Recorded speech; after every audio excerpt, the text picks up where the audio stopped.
नमस्कार दोस्तों, good morning all of you. तो दोस्तों 5 मार्च 2024 को सीटीईटी जुलाई 2024 के लिए ऑफिशियल नोटिफिकेशन जारी किया गया। ऑनलाइन आवेदन भी शुरू हो चुके हैं। कब से? तो 7 मार्च से शुरू हो चुके हैं और लास्ट डेट 2 अप्रैल है। एग्ज़ाम डेट भी आ गई है। एग्ज़ाम डेट है 7 जुलाई। तो 7 जुलाई को ओएमआर बेस्ड सीटीईटी परीक्षा जो है ये आयोजित की जाएगी और ये सीटीईटी का 19वां एडिशन है, ये भी ध्यान रखिएगा।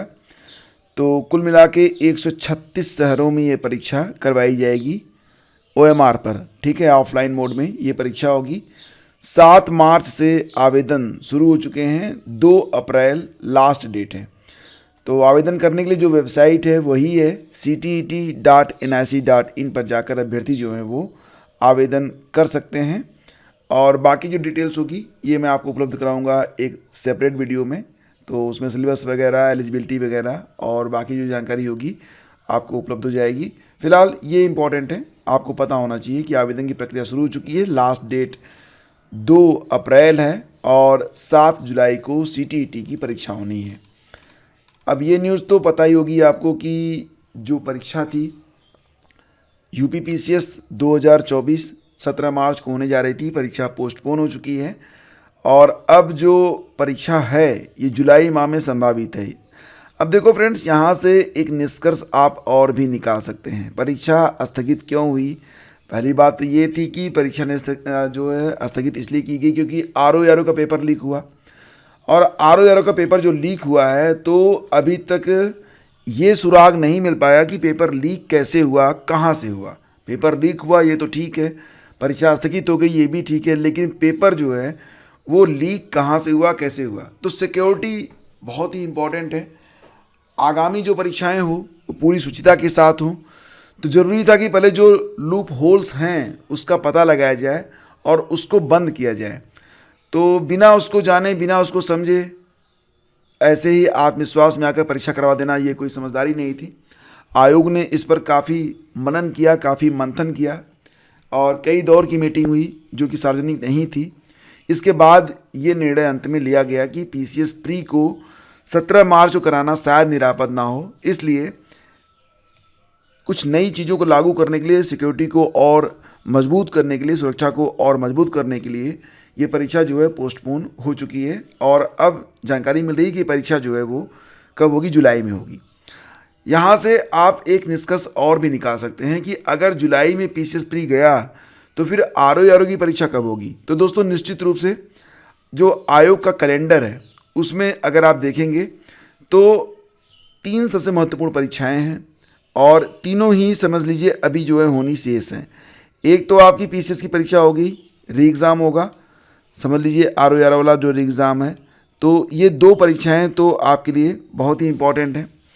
साथ ही साथ फ्रेंड्स अगर हम बात करें तो जो हमारा जो एग्जामिनेशन कैलेंडर था उसमें बीईओ खंड शिक्षा अधिकारी के लिए भी बात की गई है, ठीक है। तो ये 3 बहुत ही इम्पॉर्टेंट एग्ज़ाम हैं जो कि भविष्य में होने हैं, तीनों ही लोक सेवा आयोग के हैं। इसमें एक बड़ी ही अच्छी बात यह है कि पीसीएस हो या फिर आरओ हो या फिर बीईओ हो, इसमें जो जीएस का पोर्शन रहेगा वो कॉमन रहेगा। हालांकि मुख्य परीक्षा बिल्कुल अलग होती है, लेकिन फिर भी आप एक यहाँ पर ये मान चल सकते हैं कि आरओ और बीईओ ये दोनों परीक्षाएं लगभग सेम होती हैं। बल्कि यूँ कहें तो बीईओ थोड़ा और भी आसान हो जाता है क्योंकि बीईओ में सिर्फ जो प्रारंभिक परीक्षा होती है उसमें सिर्फ एक पेपर होता है जीएस का, जबकि आरओ में जीएस और हिंदी होती है, पीसीएस में जीएस और सीसेट होता है। मुख्य परीक्षा का पैटर्न अलग अलग है, लेकिन आरओ बीईओ में मुख्य परीक्षा का जो पैटर्न है वो भी मिलता जुलता है। तो आपके लिए बड़े ही शानदार अवसर है और समय भी आपके पास पर्याप्त है। एक बात और आपको बताना चाहूँगा कि पीसीएस की जो परीक्षा हो रही है ये जुलाई में हो रही है, तो उसके पहले आरओ की संभावना बिल्कुल भी नहीं है। तो आरओ की जो संभावना बन रही है वो अगस्त में बन रही है, क्योंकि पीसीएस परीक्षा को पहले करवा लेना ये मतलब था कि पहले ही हो जाती तो बेहतर था, क्योंकि ये जो परीक्षा थी ये पोस्टपोन हो रही थी, इसके जो तैयारियां हो चुकी थी। और आरओ तो री एग्ज़ाम था, आरओ और भी बड़ी परीक्षा है, इसकी फिर से तैयारी करनी पड़ेगी। पीसीएस के पेपर वगैरह तो बन चुके थे, आप समझ रहे होंगे मेरी बात, इसमें संख्या भी कम थी। लेकिन अगर ये परीक्षा जा रही है जुलाई में तो आरओ संभावना बन रही है कि उसके बाद ही होगी। मिला जुलाकर यहाँ पर निरापद समय आपके पास कितना है, तो 4 मंथ, 4 महीने तो बिल्कुल निरापद हैं आपके पास, 4 महीने तो बिल्कुल आपको मिल रहे हैं। और ये 4 महीने बड़े इंपॉर्टेंट हैं आप सभी लोगों के लिए। अगर आप एक सीरियस एस्पिरेंट हैं तो कोई भी एग्ज़ाम आप कहते हैं ना कि फोड़ सकते हैं। तो ये बाकी आपके दृढ़ निश्चय पर आधारित है। कोई भी एक्स्ट्रा वो ब्रिलियंट नहीं होता, और कोई भी जो है मतलब कहते हैं ना कि भगवान ने उसको डायरेक्ट धरती पर नहीं उतारा, कोई भी अवतार नहीं है। सब इंसान हैं, सभी की बुद्धि एक समान है। आपके जो दृढ़ संकल्प हैं और जो आपका कठिन परिश्रम है, यही 2 चीज़ें हैं जो कि आपको औरों से जो है डिफरेंस क्रिएट करती हैं, औरों से डिफ्रेंशिएट करती हैं। फिलहाल ये 3 परीक्षाएं हैं, तीनों के बारे में आप एक बार सोच लीजिएगा। इस पर और भी बातें मैं करूँगा अपने channel only GS master class पर। सब्सक्राइब कर लीजिएगा, लिंक वीडियो के डिस्क्रिप्शन में है। आगे बढ़ते हैं तो देखो, यूपी ट्रिपल एससी की एक नई भर्ती भी आ रही है, जेई की भर्ती है, जूनियर इंजीनियर। तो कुल 2887 पद हैं। आवेदन कब से शुरू हो रहे हैं? 7 मई से। कहाँ पर होंगे? वही यूपी ट्रिपल एससी की ऑफिशियल वेबसाइट पर। तो 2819 पद सामान्य चयन और 28 पद विशेष चयन के लिए हैं।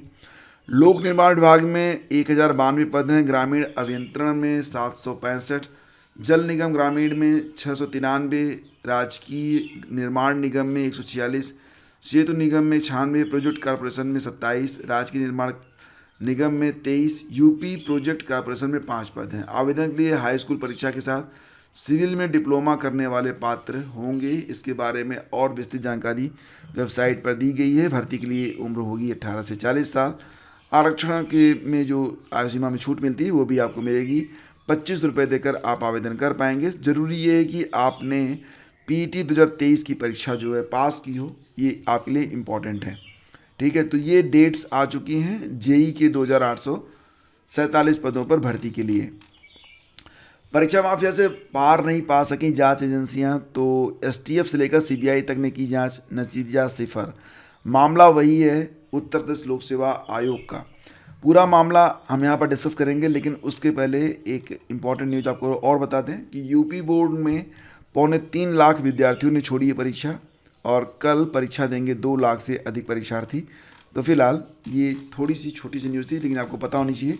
लौटते हैं उत्तर प्रदेश लोक सेवा आयोग पर। आपको पता ही है कि परीक्षाओं में धांधली के मामले में 7 साल से सीबीआई जांच चल रही है। वही एलटी ग्रेड शिक्षक भर्ती 2018 में पेपर लीक मामले में भी 4 साल से एसटीएफ जांच कर रही है। अब आरओ एआरओ प्रारंभिक परीक्षा में पेपर लीक मामले में एसटीएफ को जांच सौंपी गई है।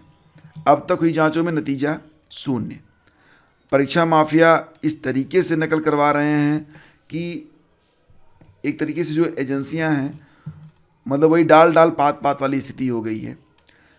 परीक्षा माफिया से पार पाना जांच एजेंसियों के लिए मुश्किल हो गया है।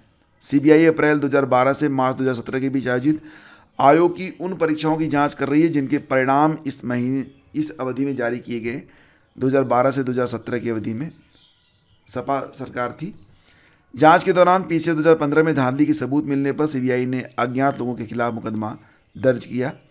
अपर निजी सचिव भर्ती 2010 में धांधली सामने आई। तत्कालीन एग्जामिनेशन कंट्रोलर पर मुकदमा दर्ज हुआ।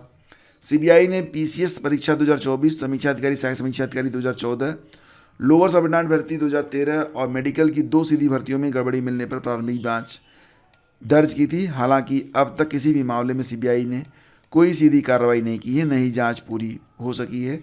जनवरी 2018 में सीबीआई ने अपनी जांच शुरू की थी।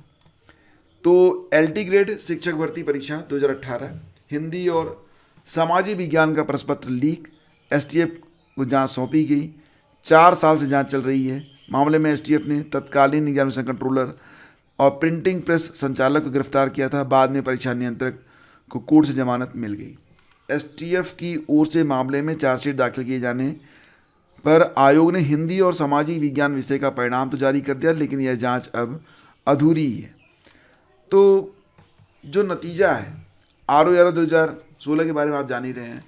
नतीजा बस वही है कि जांच शुरू तो हुई, लेकिन अंजाम तक नहीं पहुंची। कोई भी डायरेक्ट ना तो एफआईआर हुई, ना ही कोई गिरफ्तारियां हुई। तो बहुत सारी चीज़ें हैं जिस पर अभी जो है काफ़ी शोध किया जाना बाकी है, और जब तक ये चीज़ें सामने नहीं आती हैं, पारदर्शिता मुश्किल ही एक शब्द है।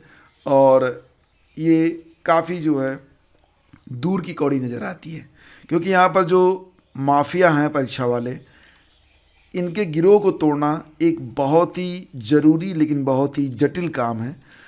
फिलहाल फ्रेंड्स, यहाँ पर कहते हैं ना कि आशा से आकाश थमा है और उम्मीद पर दुनिया चलती है। तो ठीक है, हम भी उम्मीद रखते हैं, आशा रखते हैं कि आने वाला समय बेहतर होगा, वर्तमान से कई गुना बेहतर होगा। और आप सभी परीक्षार्थियों के साथ साथ हम सभी जो टीचर्स हैं उनके लिए भी एक ऐसा समय ज़रूर आएगा जब सिर्फ मेहनत करने वाले ही सफल होंगे। अगर ऐसा हो तो फिर बहुत अच्छी बात है। तो दोस्तों, आज महाशिवरात्रि है। चलते चलते आप सभी को महाशिवरात्रि की ढेर सारी बधाई और शुभकामनाएं देना चाहूँगा। तो मिलते हैं आपसे अगले वीडियो में। आज्ञा दीजिए, नमस्कार, जय हिंद।